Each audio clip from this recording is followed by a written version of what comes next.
Hi, this is Sabal Prashta, and in this video, we are talking about sexual energy and the knowledge of it.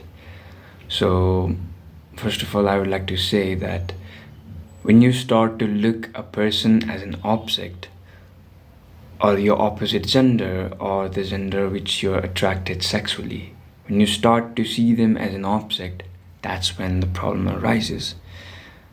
To fulfill your desire and needs, you use that person and you don't see them as a person, you see them as an object. And what happens when you start to see a person as an object?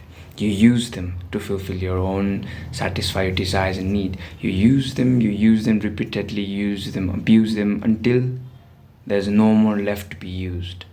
And then what happens when you're done with using that object? You throw it away and you replace it with another one, because desires will never be fulfilled. They're never going to be satisfied.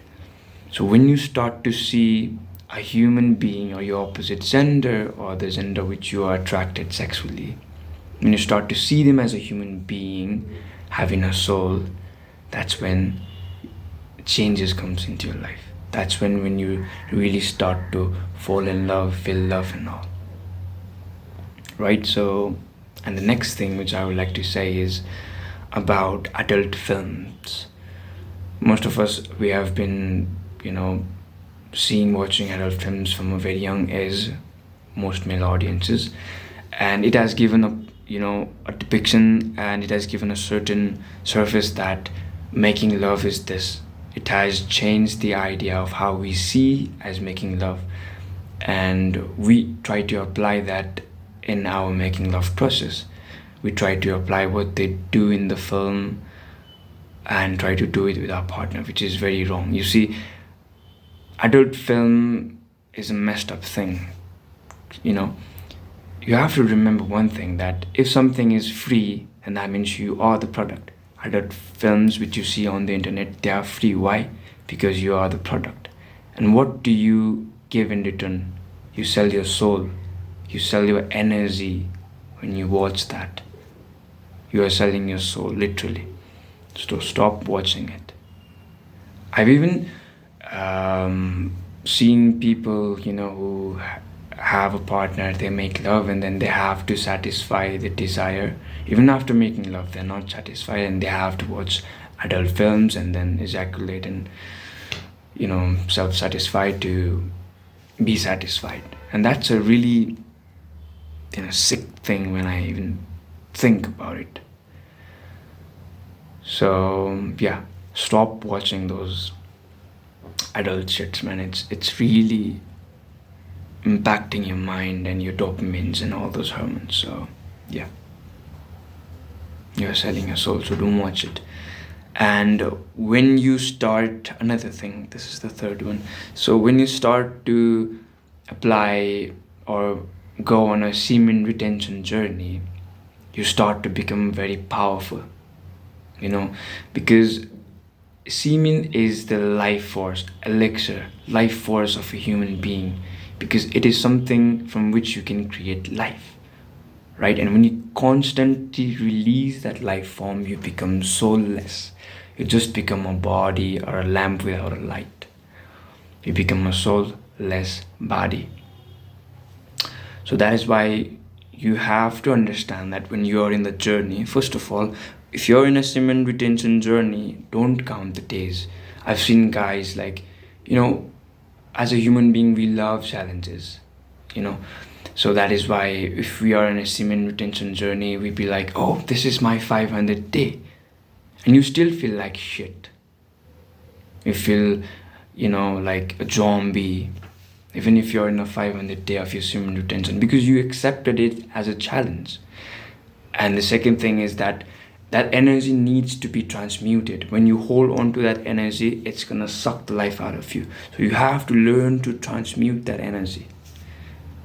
I'm not going to teach you how to do that, because my methods and your methods might differ, right? So you can find yourself which works for you, but learn to transmute that energy, right? Because if you hold on to it too long, it's gonna kill you from internally and externally. So Don't count the days, just go it. And when you're on a journey, you have to remember that you are going to be so attractive to people, to every kind of people.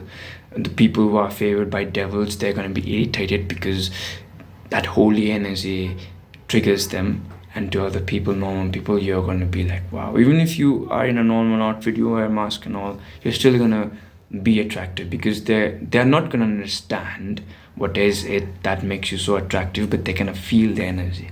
So it's a great powerful thing. So when you, like, there's a quote that says, with great power comes great responsibility.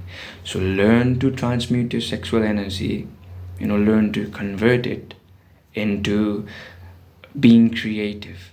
The reason why many people are not seeing benefit is because they are not being creative about this sexual energy. They're just like holding it, like, if I hold it, I'm going to be powerful because I watched it in Google. No, you have to impregnate the reality. The greatest love, or the form of making love, is when you release to create a life, right? With your lover, with your partner, when you release to create a life. And what could be greatest love making process than making love to life itself? You see how beautiful that is? That is the greatest thing you can do, like to make love to life itself, right?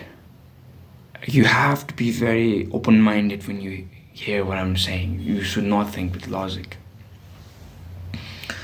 And there's a quote which I would like to say, which might help you. It says that angels were made with purpose and no desires, and animals were made with desires but no purpose. And if your desire is stronger than your purpose or your reason, then you're like an animal. But if your purpose is stronger than your desire, then you're like an angel. So it's always your choice.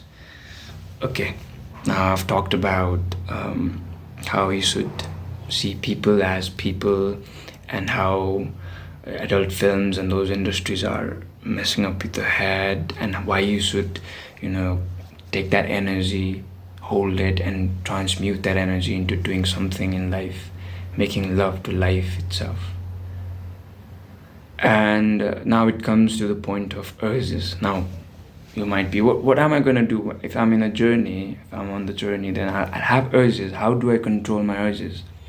If you see something, you've been controlling it for a long time, and you see something which provokes your mind, what you can do is just throw away what you see. Just throw away. Don't throw your phone. Just keep it aside and sit. Be aware of your breath. That is the best thing you can do. Sit with your urge, okay? Because the urge will try to fight you. It will try to provoke you. But what you do is you remain calm. You just be with yourself, and until it gets tired, it tries to provoke you, but you're still there, and still you're not getting provoked, and you're still focusing on your breath. You're being with yourself. It's coming, but you still don't want to be provoked. Now that's how you fight with your urges. That's how you get along. It's not going to happen in a day. It's going to take years and years. So yeah, this was all about sexual energy and knowledge about sexual energy. I can make another part if I want to. But then this is the knowledge which I wanted to provide for the youngsters and people out there. Not to youngsters, to everybody, male, female, everybody. Okay? Transmute your sexual energy, hold it and transmute, and make love to life itself. I hope you have a very good life, and namaste. Bye-bye.